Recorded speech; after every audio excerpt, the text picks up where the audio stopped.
Hi, welcome back to my channel. This is the sewing instructions for the Daughter Aronia sewing pattern. So I had such a great response to my first sewing pattern, the Aronia House Dress, and lots of moms made the dress. So I thought that it would be really fun to make a girl's sewing pattern so that you can do some mommy and me matching. So this pattern is very, very close to the Aronia House Dress. There are two views. There's view A, which is just below the knee length. Now, depending on how tall your daughter is, you may need to lengthen this, and there are instructions in the sewing pattern, instructions of how to lengthen the dress. Say you want a midi length, then you could make that length adjustment. I wanted to make some changes that would make this pattern really play friendly for girls. So I will walk you through some of those differences between the adult one and this girl's one. So like I said, it's just below the knees. It has side seam pockets, and the front of the bodice crosses over a little bit more than the Aronia House Dress. Again, this is obvious for modesty so that your daughter can play and not have to worry. Now, you will, however, because of the nature of a cross front dress, need to install a snap or a hook and bar closure, and you can do that after you've tried the dress on your daughter. See where a good spot for that would be, just to keep things secure so that she can go about her day without worrying. The other difference is that it has a faux bow tie on the front and an elastic waist so that the bow does not come undone. I thought if I had where it was pulled in by just a drawstring, then all throughout your day, you know, whenever it comes untied, if she's little, you're gonna have to keep retying that bow. So I thought this gives the look of the Aronia House Dress with the drawstring, but without all of the hassle. It also has a really cute lace detail option that you can add to the front and back of the yoke, and it has short, slightly flared sleeves. So that is view A. Now for view B, I have to hold it up a little taller. This length is midi length. Again, depending on how tall or short your daughter is, you may need to make a length adjustment. You may want to make this maxi length, and this one has long sleeves that gather into an elastic wrist. Same idea here, elastic waist and then a sewn on tie. And you could also add the lace detail to this view if you wanted to. So because the sewing instructions for the adult size dress are almost identical to the girl's dress, I'm actually reusing some of the footage. You will probably notice that, but there is one major change, and that is how I have you install the sleeves. So because we're working with smaller sizes, like down to a size 2, you're working really, really small arm opening, which can be kind of fussy with doing a set-in sleeve. So I actually have you putting in the sleeve before the side seam is sewn up, just to give you a little bit more working room, and then you sew up the side of the sleeve and down the side of the bodice. So I will be inserting new footage into that section, but other than that, everything is pretty much identical. Let's talk a little bit about fabric for the Daughter Aronia dress. Just like with the Aronia House Dress, I love to use thrifted sheets for my sewing, and most of these dresses are made from thrifted sheets. So this one is a crisper, probably a higher weight sheet. So this one has a little bit more structure to it, and then this one is made from a lower count sheet, so it has a little bit more drape and movement to it. And I will insert some pictures of the dresses that my testers made, because I had someone use, I think it was a unicorn sheet, and made such a cute dress out of it. You could use a lightweight linen, you can use a cotton lawn, you could use, if you can find a dress weight cotton. They usually differ from a quilting cotton, because usually quilting cotton comes in about 44-inch width and usually has a lower count and kind of a rougher feel to it. You could try using it. I just prefer something that's being made especially for dressmaking. You can usually tell that it's for dressmaking by the width. So usually 53 to 56-inch width means that it's made for dressmaking. And if you have any questions or any trouble with the pattern, don't ever hesitate to message me through Etsy. I always get back to my messages and I try to help as best I can. I've added timestamps to the description so that if there's just one particular area that you need some help on, you can just skip right to that timestamp without having to fast forward through the whole video. I really hope that you enjoy this pattern. I hope you have fun sewing it, and I would love to see the results of your sewing. If you want to tag me on social media, I would love to see your Daughter Aronia dresses.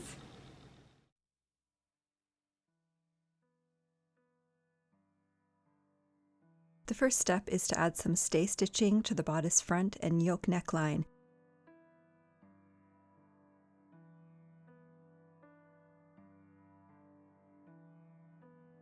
Next, you want to increase your stitch length and decrease the tension, and you're going to gather stitch 2 rows between the triangle marks on the bodice front and bodice back.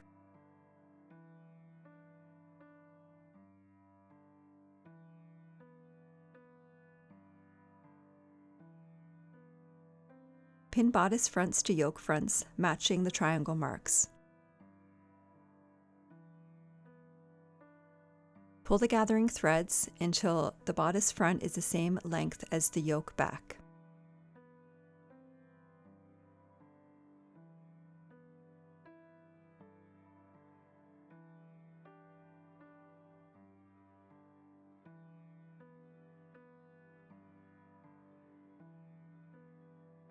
Wrap one end of your gathering threads around the pin that is pinned through your triangle mark. Wrap it around in a figure 8. This locks in your gathering threads so that your threads won't slip as you're adjusting your gathers. Repeat the same process on the pin on the other end. Now you're able to evenly distribute your gathers without your threads slipping. Adjust your gathers, pin in place, and then stitch along the seam line. Press your seams towards the yoke.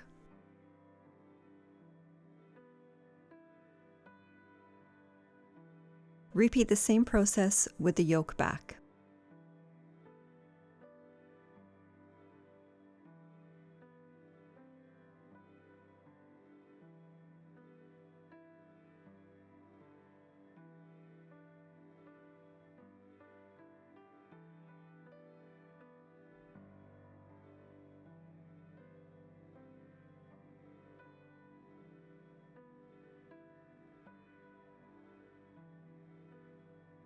Now to prepare the lining and the binding. Press the bodice front binding in half. Press the yoke front edges and back edge up.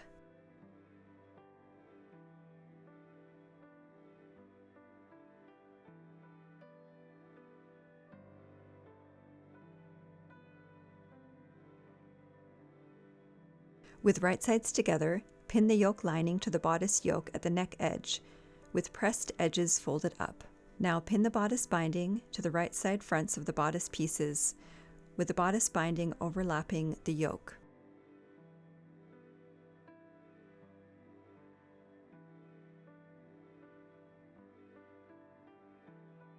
Now sew along the entire front neck edge. Trim back the seam allowance to 1/4 inch.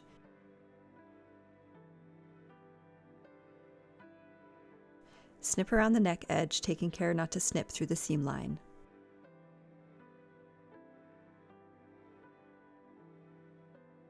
Press your seam lines and then flip the bodice binding and the yoke lining towards the back. Press everything well again.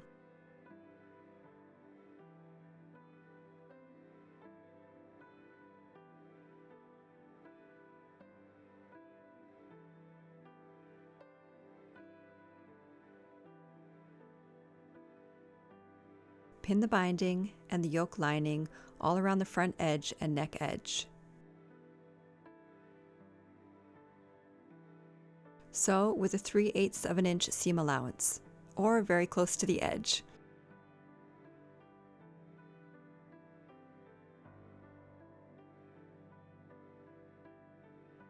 Pin the bodice lining in place, and now hand stitch the front and back facing edges to the bodice using a slip stitch. You can also slightly overlap your facing over top of the seam line and stitch in the ditch from the front of the bodice. I prefer the hand stitching for a neater finish.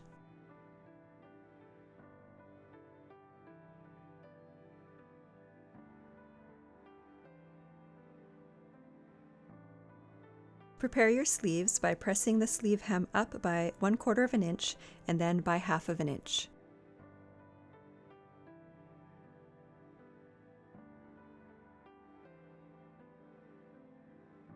Increase the stitch length and decrease the tension. Sew 2 rows of gathering stitches between the small dots on the sleeve head.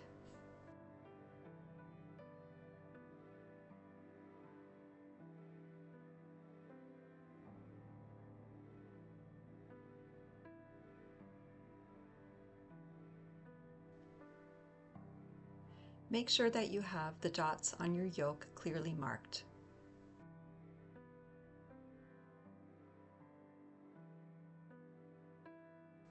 With right sides together, pin the sleeve to the bodice. Start by matching the notch on the top of the sleeve with the large dot on the yoke.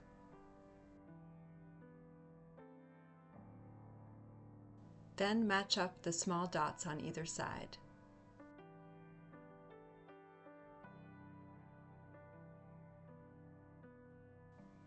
Match up the edge of the sleeve to the edge of the bodice and start to pin around.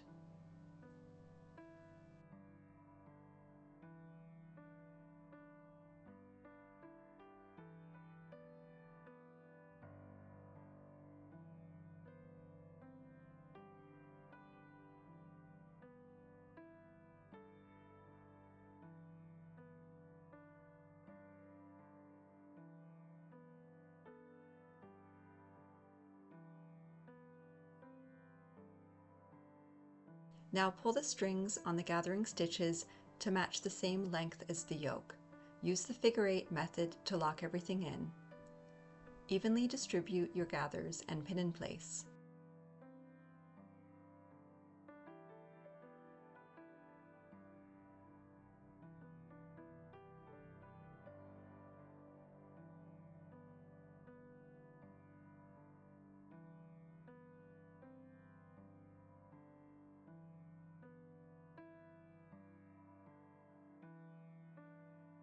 Now sew all around the edge of the sleeve, being sure to check that the underneath is not getting caught up in the stitches.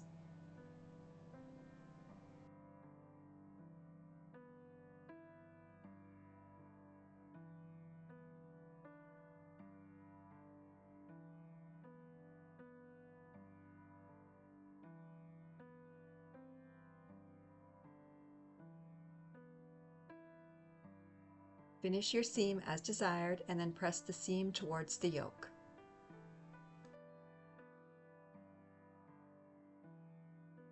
Now it's time to sew the sleeve and the bodice together. Start by matching up the underarm seam and then match up the bottom of the bodice and the bottom of the sleeve. Pin everything in place and sew along the edge.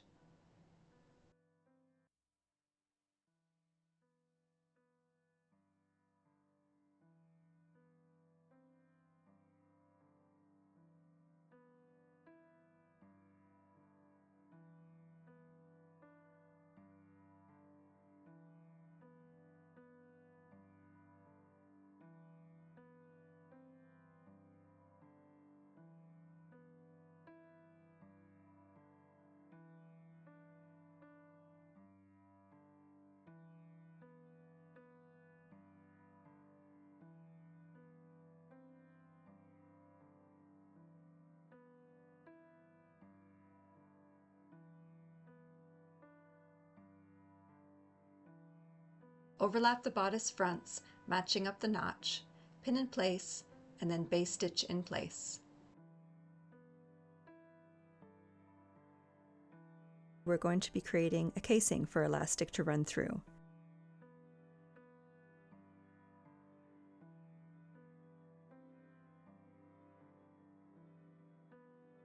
Edge stitch hem close to the folded edge, leaving an inch space open. Measure your wrist. Add 1.5 inches to this measurement. Cut 2 lengths of elastic. Feed the elastic through the casing. Overlap by 1/2 inch. Zigzag stitch the elastic together. Pin the opening closed and stitch.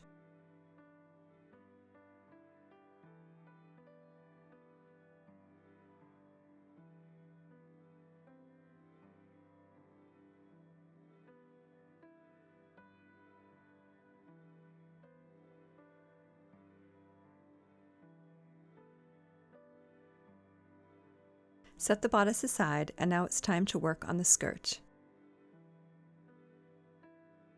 Start by finishing the skirt side seam and pocket edges as desired.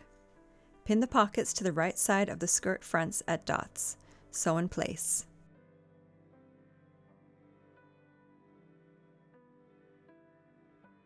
Press the pockets away from the side seams.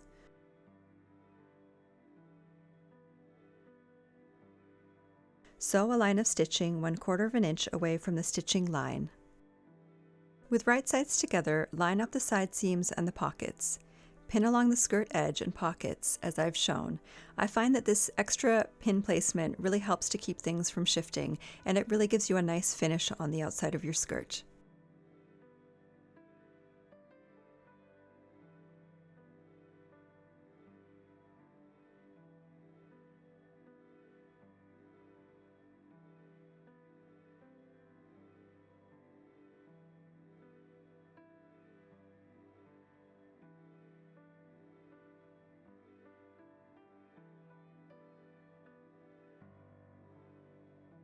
Sew the side seams, and then press the seams open.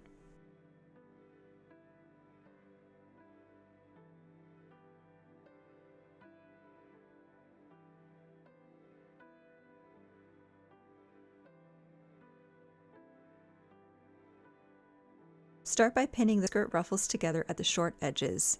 Sew the seams.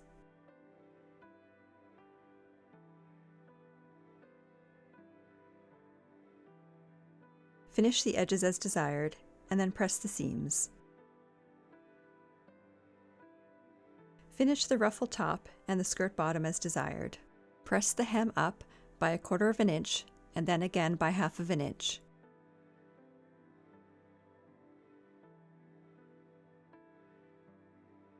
Next, divide the ruffle into quarters. Place a pin or chalk mark at these 4 points.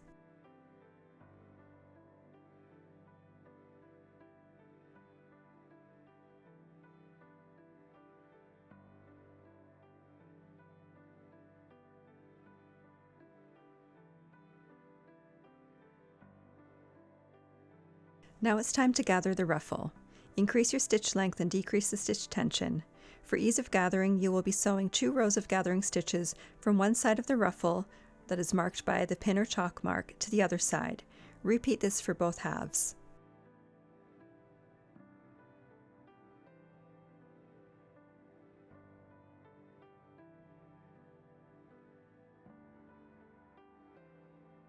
Find the middle of the skirt, front hem, and back hem, and place a pin or chalk mark at these points. With right sides facing, pin the skirt ruffle to the skirt hem, matching the side seams and the front middle and the back middle points.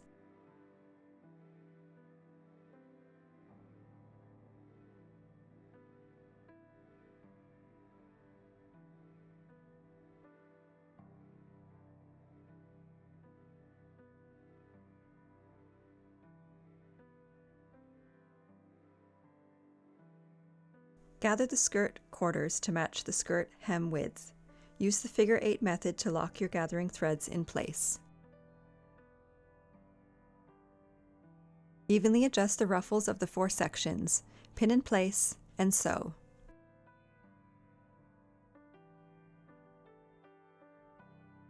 Press the seam up towards the top of the skirt. Now it's time to gather the top of the skirt. Increase the stitch length on your machine and decrease the stitch tension. Sew 2 rows of gathering stitches at the skirt top from side seam to side seam. Before you pull the gathering stitches, place a pin or chalk mark at the center front and center back of the skirt.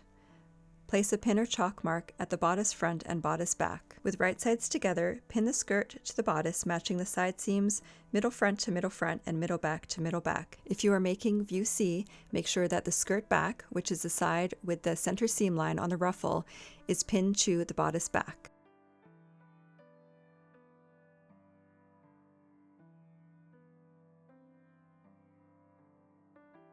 Gather the 4 quarters, lock the threads in place using the figure 8 method. Evenly distribute the gathers and pin in place.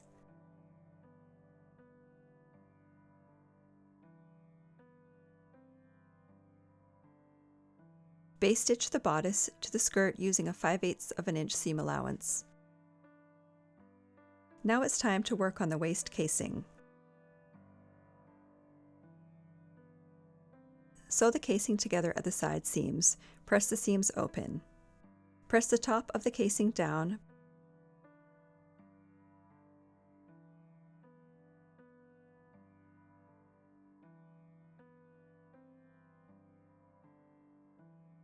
Next, pin the right side of the casing to the wrong side of the skirt, matching the side seams.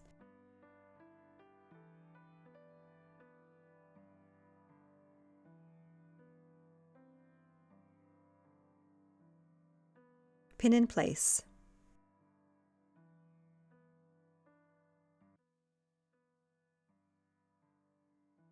Now sew through all 3 layers of fabric.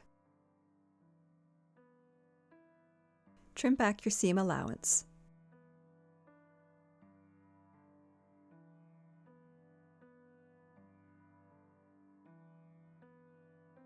Now press the casing up towards the bodice.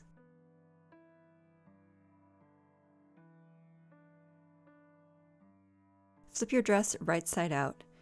Take some time to just make sure that those front overlapped bodice pieces are really smooth, and adjust your pins if needed. Make sure that they're about 2 inches above the waistline.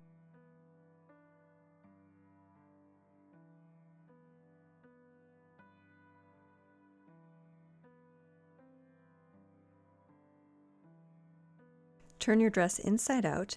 Pin the casing to the bodice. Make sure to add some extra pins to the bodice front where it's overlapped, just to make sure that it's kept really secure as you're sewing the casing.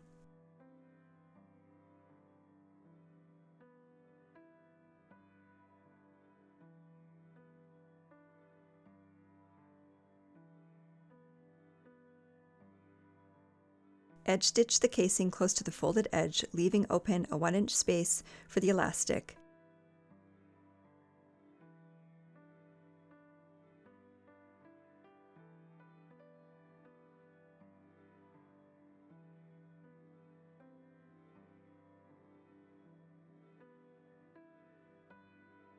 Measure your waist and add 1 inch to this measurement. Cut a piece of elastic this length. Feed the elastic through the casing. You may want to safety pin the elastic and try your dress on before sewing the elastic closed. Adjust the elastic length as needed. Then overlap the elastic by 1/2 inch. Sew the elastic together with a zigzag stitch, and then sew the opening closed.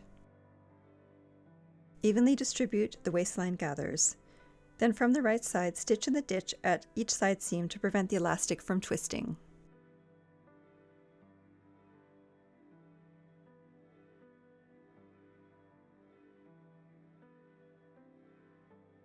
Pin your pre-pressed hem and stitch close to the edge.